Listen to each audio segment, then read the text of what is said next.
Turner stood, and Lizzie pulled the Afghan up around Mrs. Cobb's knees. She looked at Turner, then at Lizzie.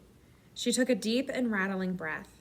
Her eyes opened, closed, opened again, pale and opaque. "Get your father," said Lizzie. "Hurry." "Turner," Mrs. Cobb said. "We're here, Mrs. Cobb." Another deep and rattling breath.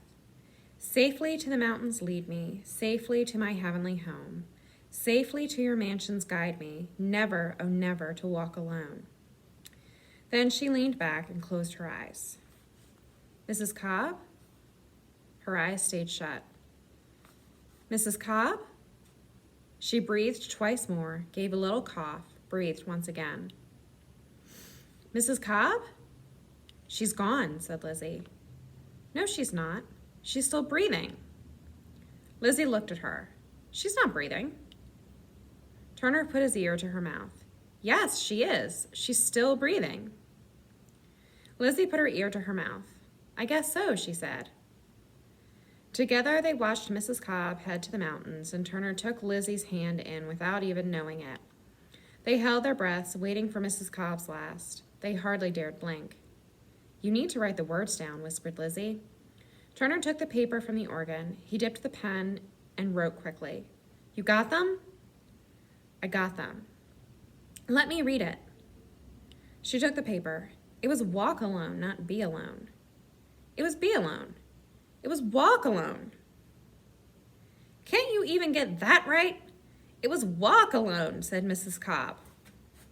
Her eyes were open and she was staring at them. Walk alone. She sat up straight and let the horsehair gallop up beneath her. "Doesn't matter now anyway. I'll have to come up with a whole new set of last words. Something easier to catch, I guess." She glared at Turner. "Mrs. Cobb, we thought you were—" "I did too, or I wouldn't have said my last words. And they were such nice last words." "They were," said Lizzie. "Oh, hell," said Mrs. Cobb. "It's warm in here. Get me a ginger ale." Turner and Lizzie went to the icebox to get a ginger ale. "I told you she wasn't dead," said Turner. "Well, let's just get you a black bag and call you a doctor." She was breathing. "Yes, doctor."